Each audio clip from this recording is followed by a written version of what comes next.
Bismillahirrahmanirrahim. Assalamualaikum warahmatullahi wabarakatuh. Kali ini saya tidak sendiri, ini ditemani oleh beberapa derek-derek sepuh dari Gresik.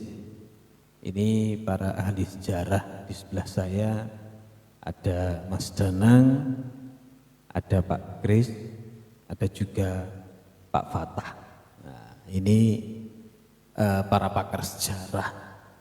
Ada juga Habib Ali Nasa ini di sebelah sana, di sebelah kiri saya ini. Beliau sepertinya belum mau menampakkan diri.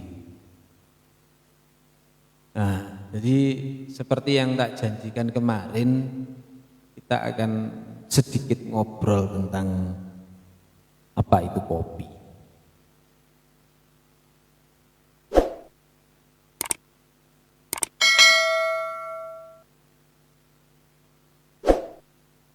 Para pemirsa siji gawe loro gawe, kita akan mendengar filosofi kopi dari beberapa narasumber ya.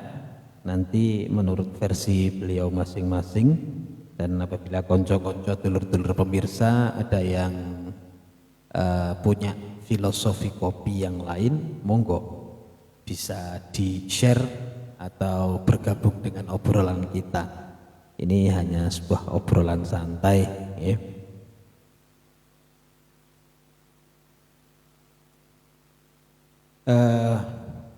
Monggo kali disambi kopine iki gak tegang-tegang.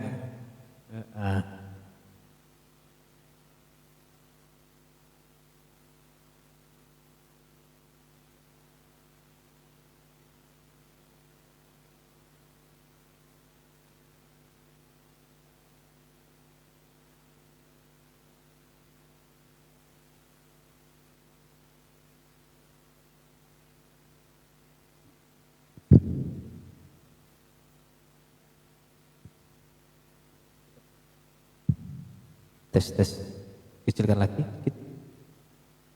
Oke, tes. Oke, cukup. Jadi kemarin ada beberapa pemirsa yang tanya tentang kopi itu hukumnya gimana sih, minum kopi itu. Ya kalau kita berbicara tentang minum kopi, ya sebenarnya tidak ada hukum-hukum tertentu sih. Cuma kalau kita menilik sejarah awal ditemukannya kopi itu oleh orang Islam. Jadi yang pertama kali menemukan kopi itu namanya Syekh Abi Hasan Asyadzili, atau mungkin orang-orang Nahdiyin, orang-orang NU itu tidak asing dengan Hizib Nasr. Nah, Hizib Nasr itu salah satu hizib yang diprakaryai oleh Habib Syekh keliru Habib Ali Nasa gimana ya oleh Syekh Abi Hasan Asyadzili. Jadi suatu ketika Syekh Abi Hasan Asyadzili ini melakukan perjalanan atau uzlah, nyepi. Lah di suatu perjalanan, karena beliau sendiri yang jenenge nyepi ya, ini rame-rame kemah jenenge Pak. Ya, camping gitu nyepi. Nah, demo. Nah, nyepi Syekh Abi Hasan Asyadzili ini apa jenenge? Bertemu dengan sebuah hutan yang sangat luas dan banyak hewan buas. Akhirnya menghindari adanya serangan dari hewan buas, akhirnya menek nang wit sing dukur-dukur. Lah, pada waktu itu Syekh Abi Hasan Asyadzili itu menemukan beberapa buah biji, ya, biji yang sekarang dikenal dengan kopi atau kohwa. Itu ya beliau tidak tahu, dipikir kacang-kacangan biasa. Dipikir kacang-kacangan biasa, akhirnya ketika beliau mengunyah, memakan, karena masih buah ya kan, si empuk, belum dijemur kering, belum, masih basah, jadi dikermusi. Lah akhirnya ternyata setelah dikermusi kok gak iso turu Syekh Abi Asyadzili gitu. Nah, akhirnya karena merasa terbantu, Syekh Abi Hasan Asyadzili itu akhirnya biji kopi ini diriadhoi, ditirakati supaya bisa bermanfaat bagi orang banyak, dan dia membawa beberapa butir untuk dibawa selama perjalanan. Tapi karena perjalanan dulu itu melaku sampai berbulan-bulan, akhirnya kering beberapa biji. Lah kering, akhirnya Syekh Abi Hasan Asyadzili berinisiatif untuk nopo nggih? Dibakar. Kayak apa ya kira-kira dibakar kayak kacang be enak. Tapi ketika dibakar ternyata pahit rasanya, kok gak enak ya. Kayak apa ya caranya? Coba saya tak seduh. Akhirnya diseduh pakai air panas. Ternyata nikmat. Nah, akhirnya muncullah wedang kopi. Waktu itu beliau melakukan perjalanan kalau tidak salah dari Yaman ke Maroko. Jadi emang yang dikenal orang-orang di dunia itu kopi itu pertama kali ditemukan di Maroko. Sebenarnya enggak, dipopulerkan di Maroko tepatnya. Nah, dipopulerkan. Yang pertama kali menemukan Syekh Abi Hasan Asyadzili. Nah, akhirnya banyak polemik muncul tentang kopi ini sendiri karena sifatnya seperti wine. Wine itu sejenis fermentasi anggur yang sifatnya menambah energi. Berarti wong iku nek ngombe wine seger, sehat, gak ngantukan. Akhirnya muncul beberapa spekulasi dari beberapa ulama yang mengharamkan karena emang sifatnya agak asam kan kopi ini. Kopi itu kalau masih asli itu memang agak ada sifat-sifat keasamannya.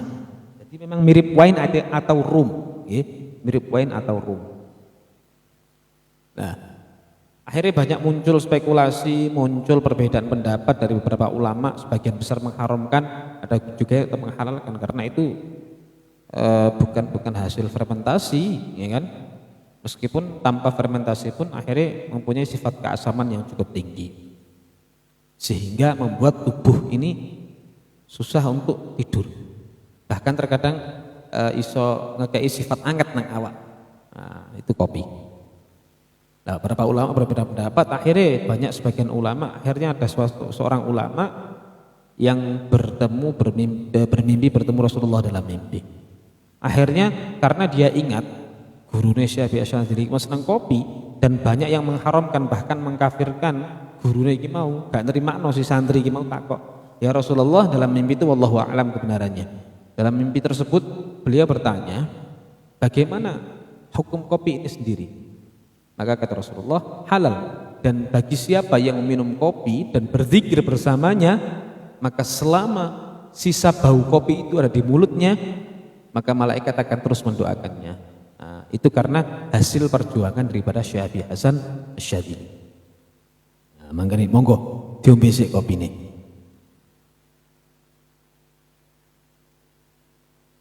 Monggo, barangkali konco-konco ada yang bertanya, kami persilahkan. Pemirsa Pak, pemirsa. Pemirsa, kalau ada yang bertanya monggo. Para pemirsa yang dirahmati Allah, makanya banyak sekali, termasuk di Indonesia ini pertama kali muncul kopi itu dari Batavia, dari Belanda.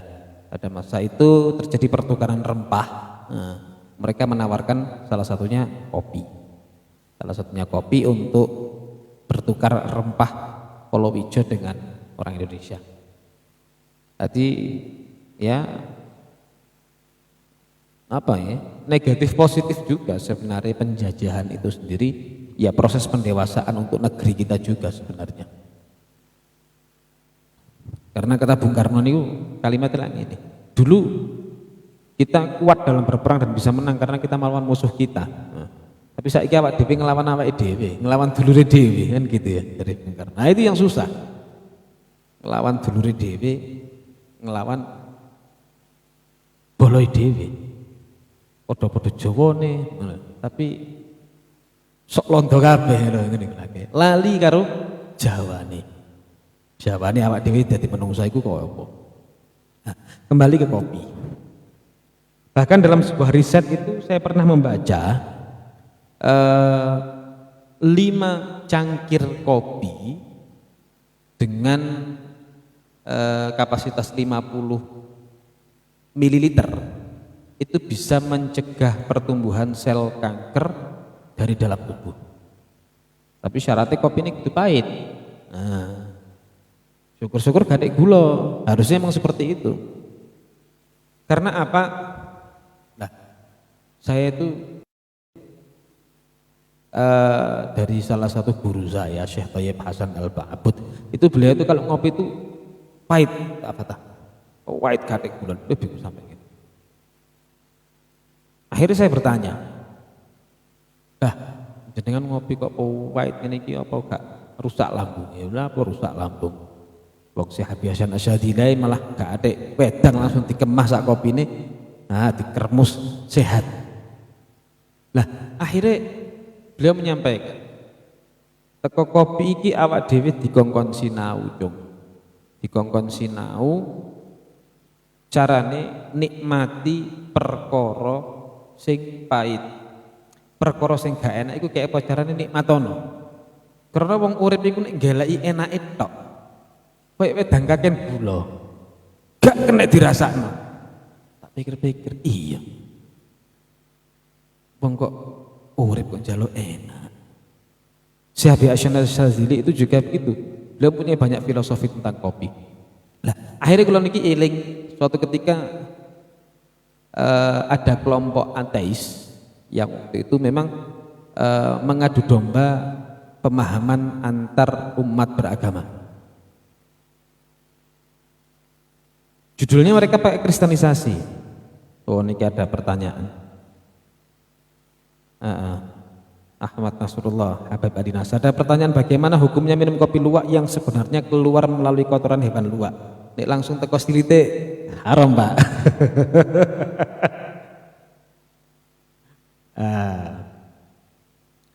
Jadi kalau bagaimana proses fermentasi, itu kan proses fermentasi sebenarnya, proses fermentasi kopi yang dimakan oleh luwak. Tapi karena niki mungkin nanti ada yang menambahi. Jadi saya pernah melakukan penelitian secara medis, secara klinis ya, bahwasanya kopi itu mempunyai sifat keasaman yang tinggi, yang tingkat keasamannya bahkan lebih tinggi daripada asam lambung milik luwak. Sehingga ketika terjadi proses pengasaman dalam perut, tidak terjadi pengasaman terhadap biji kopi itu sendiri, hanya menghancurkan bagian kulitnya tanpa melakukan pengasaman dalam biji-bijiannya. Kalau dilihat dari hal tersebut, maka ketika tidak terjadi pengasaman di biji, maka biji tersebut tidaklah najis. Seperti halnya memasukkan gotri ke perut terus metu gotri mana iki kayak apa? Gotri iki najis ta? Enggak.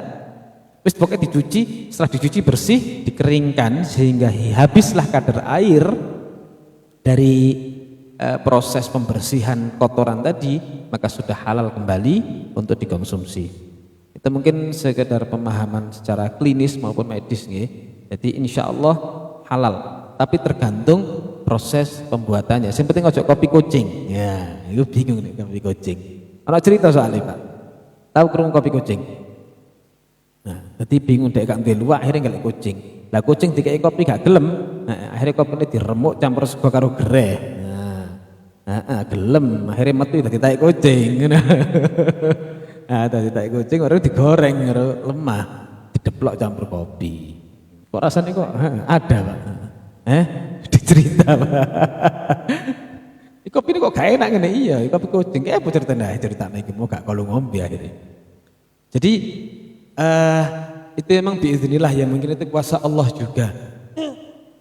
Jadi salah satu proses fermentasi yang halal itu adalah fermentasi dari proses pengasaman dari perut si luwak ini tadi. Apa bahasanya luwak? Bahasa Indonesia luwak ya. Luwak karo garangan padha. Nah, jadi karena tingkat keasaman perut luwak itu sendiri enggak terlalu tinggi, jadi tidak menyebabkan korosi atau penyerapan asam di kopi itu sendiri. Jadi tidak najis yang ada di dalam kotoran kotoran luwak itu tadi tidak sampai masuk ke dalam bijian kopi tersebut. Maka ketika kalau kita berbicara hukum ya, kita berbicara hukum fikih, najis itu ketika najis itu bisa dihilangkan dan tidak ada sifat najis yaitu telu, warna, bau dan rasa, maka itu bisa disucikan. Nah, seperti hal itu. Jadi karena proses pengasaman tidak sampai mengasamkan atau menghancurkan biji kopi tersebut, dan ketika dibersihkan, ketika sifat najis itu bisa hilang, maka tetap dianggap suci dan halal untuk dikonsumsi. Wallahu a'lam. Seperti itu. Monggo. Nah, ini ada narasumber tambahan ini. Nah, monggo Bapak Haji Ahmad Nasrullah alias Habib Ali Nasa.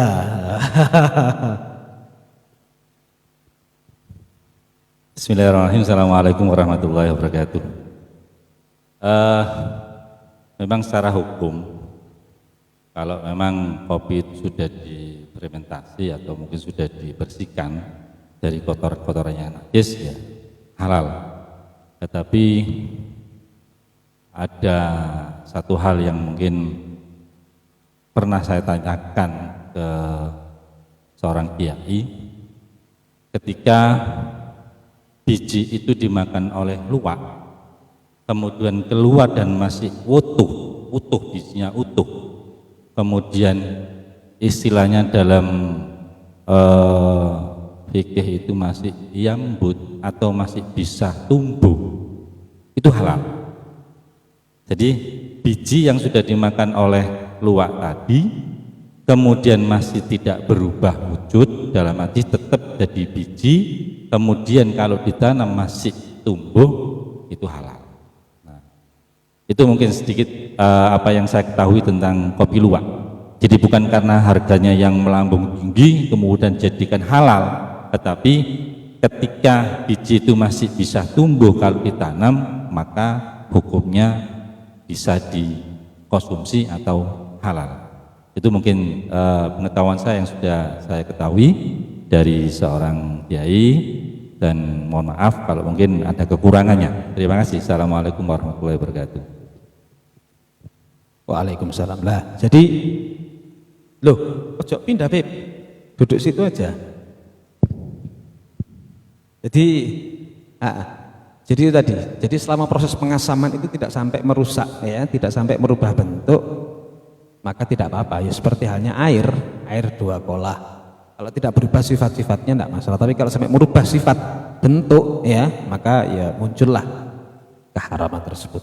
Oke, matur suwun. Monggo barangkali dulur-dulur ono sing bertanya lagi, mumpung banyak narasumber iki di sini. Mungkin Pak Fatah atau Pak mau menambahi, monggo. Kopi Kajama loh. Oke. Terima kasih. Assalamualaikum warahmatullahi wabarakatuh. Untuk urusan fikih ini ada syekh sebelah saya, wilayahnya beliau ya. Jadi saya melihat dari sosiokultural, sudut pandang sosial budaya tentang kopi.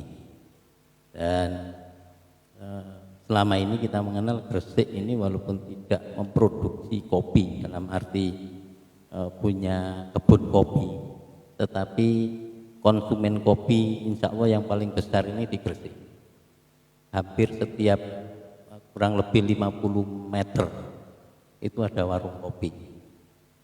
Saya pernah menulis tentang kopi dan Gresik itu, dan pertama kali saya menyebut Gresik kota 1000 warung kopi. Budaya ngopi di Gresik itu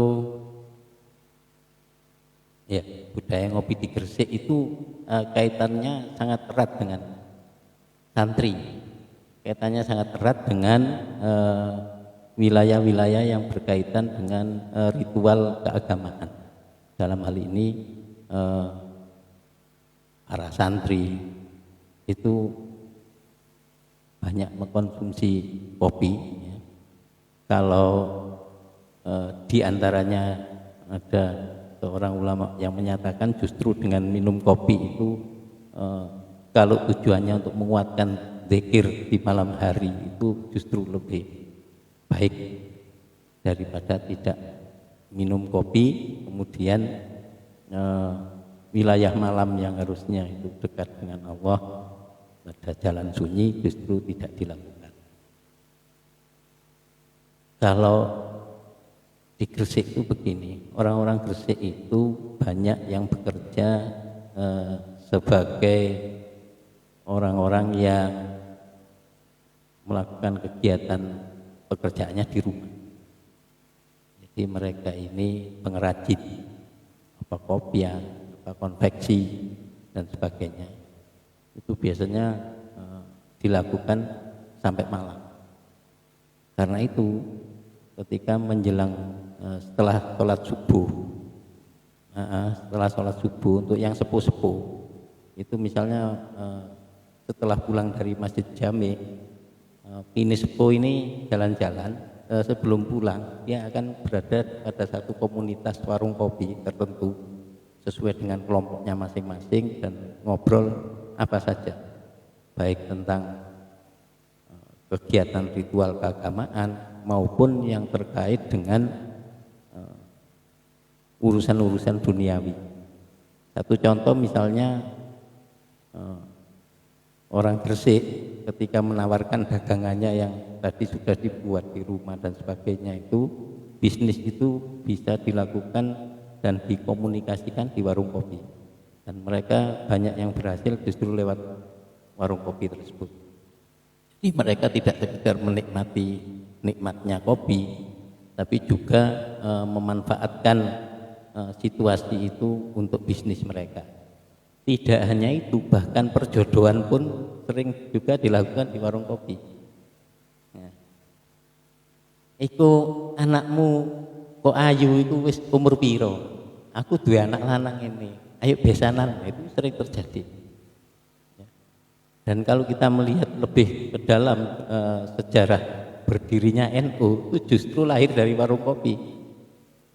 Jadi NU didirikan itu didiskusikan di warung kopi di wilayah sekitar Bubutan sana, ya. Ketika akan mendirikan NU itu dimulai di warung kopi sebelum berlanjut pada aktivitas organisasi yang sesungguhnya. Ini kalau kita membuka sejarah lama tentang berdirinya organisasi terbesar, organisasi keagamaan terbesar di Indonesia itu dari sini. Kemudian warung kopi atau kopi itu sendiri bagi anak-anak yang muda, kalau tadi kan yang tua-tua ceritanya ngono. Nah, yang muda-muda kalau kita lihat perilaku mereka itu justru setelah subuh itu tidur karena malamnya itu lembur. Ya bukan. Jadi bikin kopiah atau bikin konveksi itu kadang sampai malam karena mengejar target.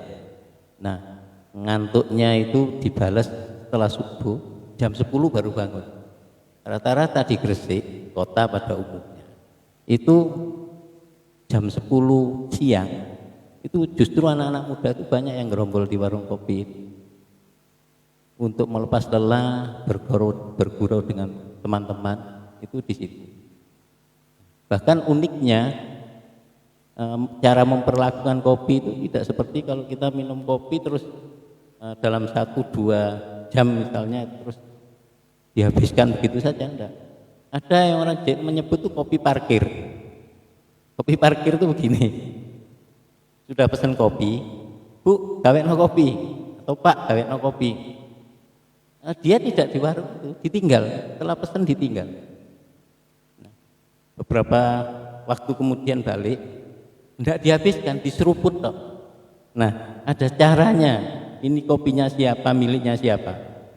Itu bagaimana cara meletakkan tutup botol atau tutup gelas maupun lepeknya, atau yang lepeknya taruh di atas atau tutupnya dibalik kemudian ditinggal, nanti datang lagi diseruput lagi, kadang itu sampai sehari. Nah sing sakno ya sing duwe warung itu butuh gelas akeh. Nah kalau sing parkir akeh, nah itu seperti itu. Perilaku seperti itu tidak ada atau mungkin saya belum pernah melihat di kota lain. keunikan-keunikan perilaku para konsumen kopi di Gresik itu menarik. Ini belum ngomong soal pemanfaatan atau kopi di pondok-pondok ya, baik itu kiainya maupun santrinya. Karena sering-sering kita sering mendengar cerita kalau seorang kiai baru minum kopi baru 2 seruput 3 seruput, loh, begitu balik kiai nih kopi nih wis entek, ternyata direbutan santri nih ngalap barokah jadi. Padahal aslinya ya kepingin kopi kiai rasanya enak agak. Itu juga terjadi. Nah, kebiasaan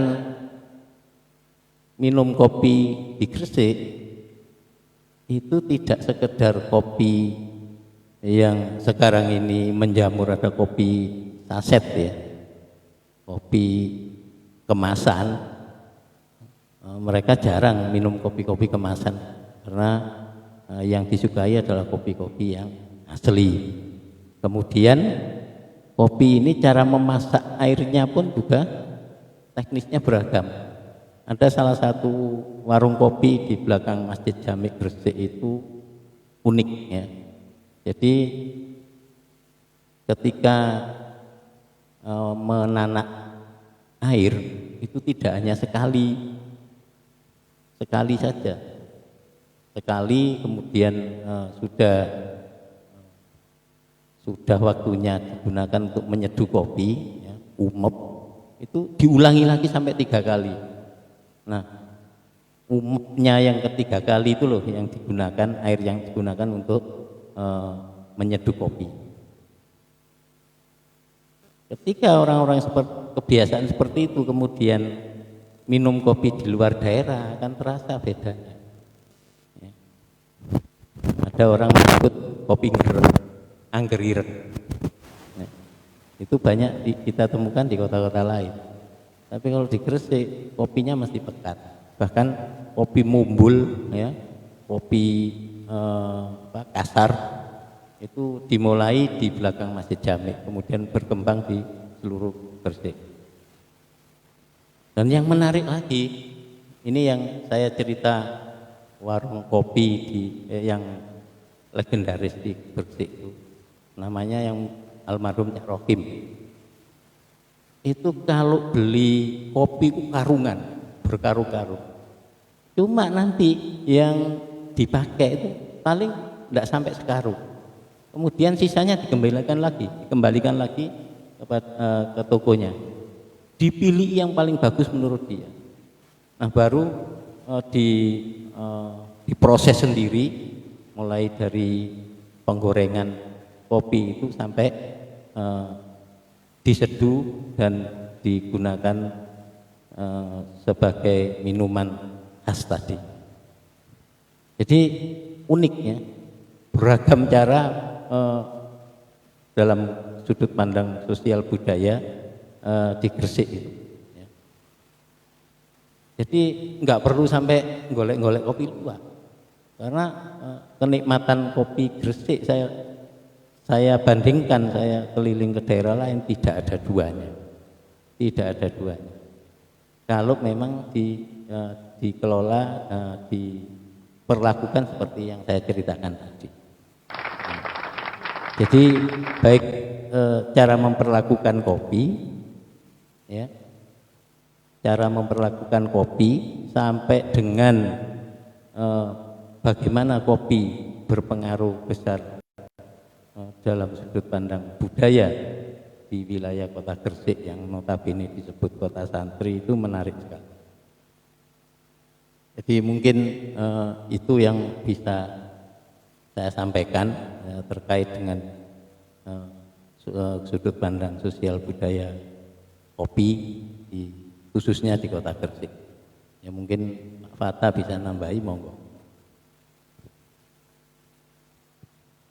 Oke, itu tadi salah satu sudut pandang kopi dari ahli sosial budaya. Nah, sekarang kita akan melihat lagi filosofi kopi itu seperti apa sih? Banyak sekali. Kalau kita tadi mungkin melihat dari sisi sejarah awalnya, ya, dari Haji Nas tadi membahas tentang hukum, bagaimana kopi luwak, kopi nyambi, kopi garangan.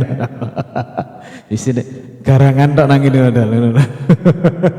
Oke, kita kan masih punya satu narasumber lagi. Ini juga ahli sosial budaya, beliau ahli sejarah yang luar biasa. Ini asli wong Gresik ini ya. AL katanya. Asli lumpur gitu apa tah ya? Nah, oke. Bukan angkatan laut ya. Angkatan lumpur. Oke, kita dengar dari beliau seperti apa sih kopi itu dan seberapa menarik nggih, jangan lupa terus saksikan kami di Siji Gawe Loro Gawe. Oke. Monggo Pak D Patah.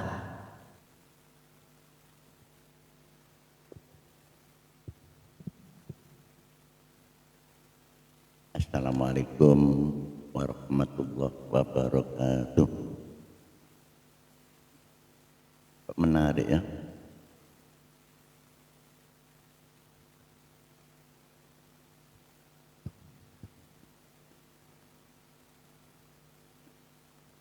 Balas kopi. Matur suwun. Saya juga tadi sempat mendengar memang betul apa yang disampaikan Al-Ustaz dari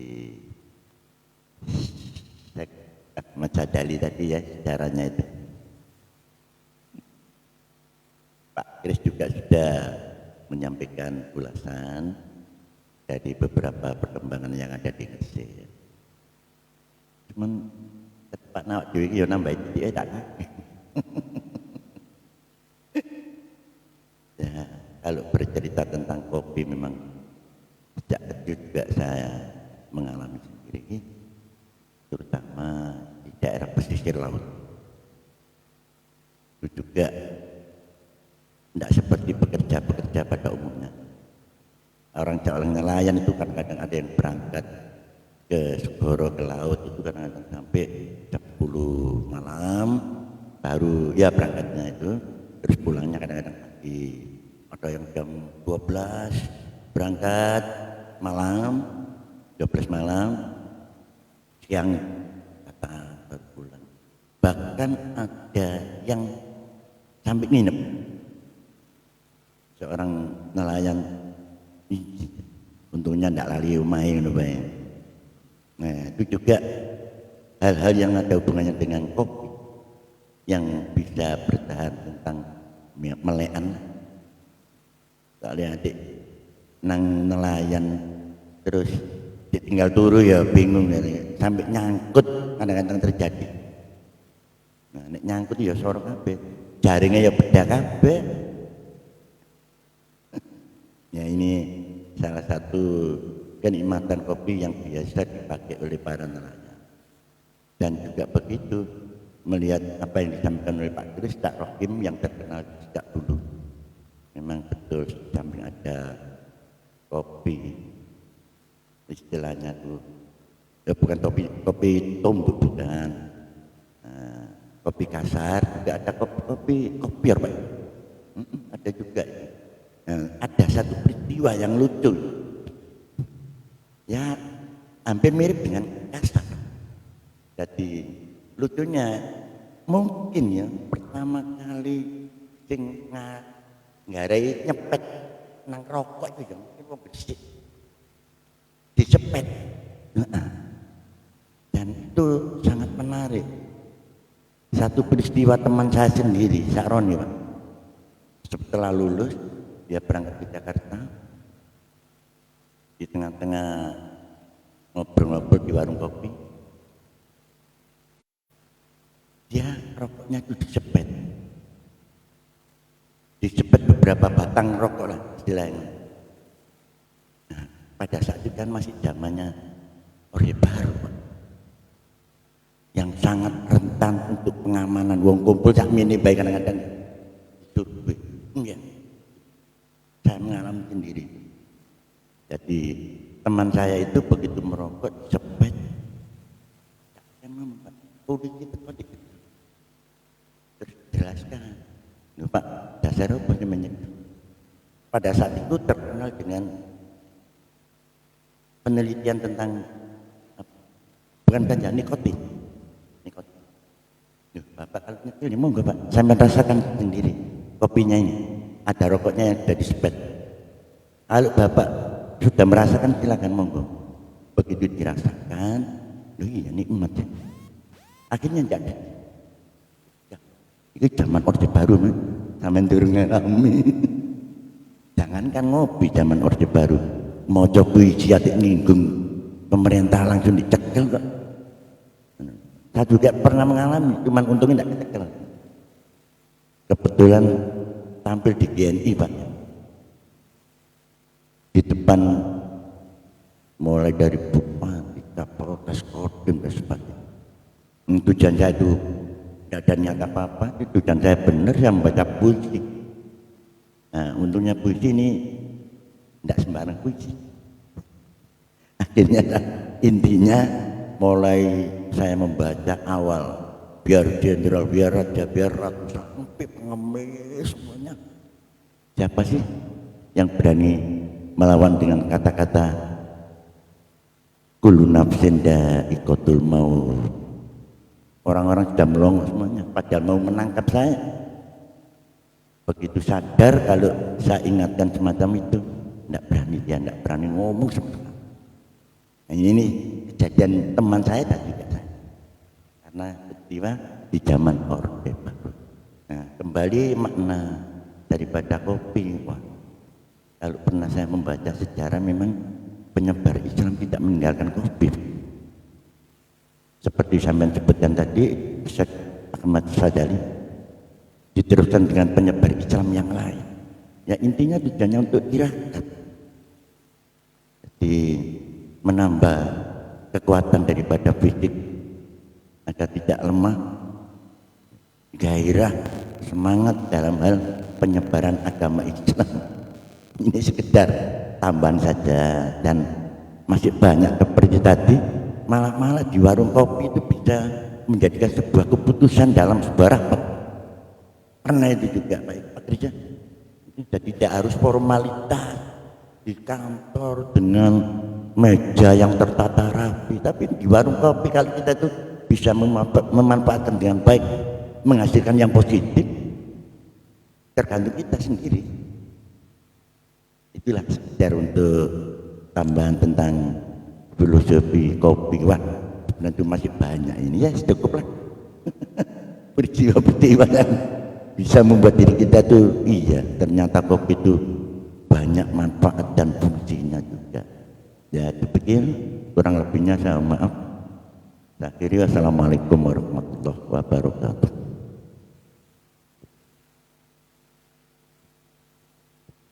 Nah, iya kan? Obrolan kita ini santai tapi penuh dengan makna dan filosofi yang luar biasa. Nah, isinya daging tok jare Pak Dana. Tambah dalu tambah iyo ae. Makanya kalau kata anak muda sekarang itu, kopi itu singkatan atau kepanjangan dari ketika otak butuh inspirasi. Nah, iya. Bahkan saya itu pernah lupa tapi catatannya, saya itu punya salah satu catatan lama dari kakaknya kakek Yai Nawawi, Ngaren. Okay. Itu beliau punya catatan filosofi kopi yang banyak sekali. Saya lupa, insya Allah nanti mungkin akan saya carikan catatannya. Jadi ada satu syairan yang menjelaskan tentang manfaat kopi. Jadi salah satunya beliau mengatakan wa fi syurbil qahwati khamsatu fawaid. Jadi di dalam kopi itu ada 5 faedah. Salah satu yang saya ingatnya itu menguatkan koneksi antara manusia dengan Tuhannya. Ya karena itu tadi digunakan dalam urusan ibadah. Dan kopi itu, wah kalau kita bicara tentang story kopi, wah ini gak mari sampai subuh ini. Jadi insya Allah nanti kita akan melanjutkan obrolan-obrolan kita ini dalam sesi-sesi selanjutnya. Barangkali ada pertanyaan, monggo bisa ditulis di kolom komentar.